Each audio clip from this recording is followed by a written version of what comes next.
Hello there, I'm Sarah Arbour, and this is my presentation for Plan 6060 of our ideal city exercise. So, the name of my city is Piney Grove. Piney Grove has a population of 30,000 people. Arbour, and this is my presentation for Plan 6060 of our ideal city exercise. So, the name of my city is Piney Grove. Piney Grove has a population of 30,000 people.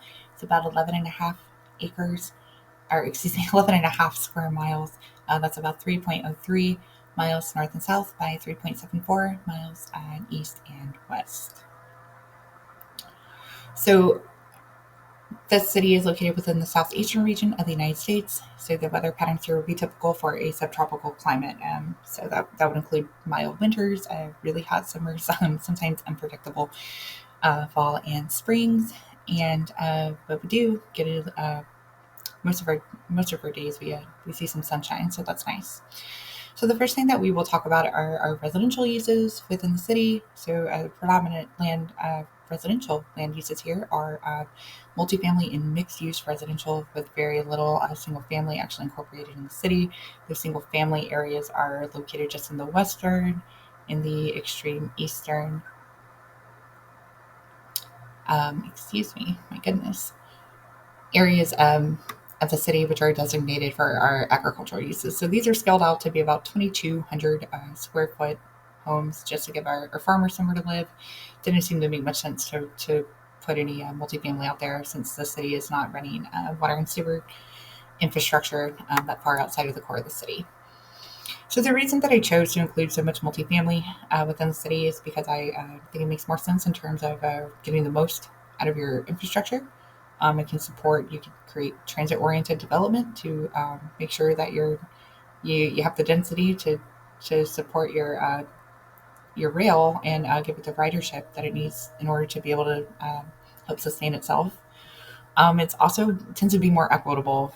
Firstly, it's more affordable than single-family homes typically. Um, and in a setup like this, you give people the option to not be as reliant, excuse me, on the automobile. So I think there's many benefits for having a city with mostly multi-family residential. So I have included greater than 10 units, which is here in this dark orange. And where is this located within the city? Well, it's kind of located throughout, but each one of these neighborhoods is located with access to the rail, to the 30-foot wide multi-use path, as well as a pretty good road network. It also have incorporated some of these neighborhood commercial uses within, just to sort of be a convenience for the people that live there. Also, there's a pretty big area of that located just to the south of our university here in the city, give students somewhere to live. Next, I did include some less than 10 dwelling unit residential multifamily areas, and this here I think scaled out to be about 4 units. That was based on the U.S. Census Bureau's kind of average for square footage of a multifamily home in this region of the country. And then I've also included one over here, just to the north and the west of our Beltline, with still pretty good access to the roads on the multi-use path, and it's not too far from our rail. Then I have two mixed-use residential uses. One is residential and commercial, and that is makes up a majority of our residential use here within the city. So the idea is that you would have commercial on the first floor, and then that second floor would be designated for residential use, and those people could just come down and they could go shop, they could go eat at a restaurant, or maybe pop into a bar and go have a drink. Um, and then lastly, our residential and office mixed use here. My idea is, well, this is much smaller, but you would have personal service establishments. Some of your local government functions, kind of your city hall, could be located here in this area, as well as some medical offices, a dentist office, and things like that. Right. So next we'll talk about the office and institutional educational uses, which are located here in the city. So perhaps the largest one is our Piney Grove University, which is located here in the southern portion of our city, again with access to rail, multi-use pass, and it sits right here, conveniently located to our freeway. But this over here would be a little school for this neighborhood guy sitting on the outside of our belt line. We have a police and fire station located over here. These long gray swaths here, sort of in the center, are meant to be our public schools, and that's for all the children that live in these densely populated neighborhoods here. We've got another public school located up here.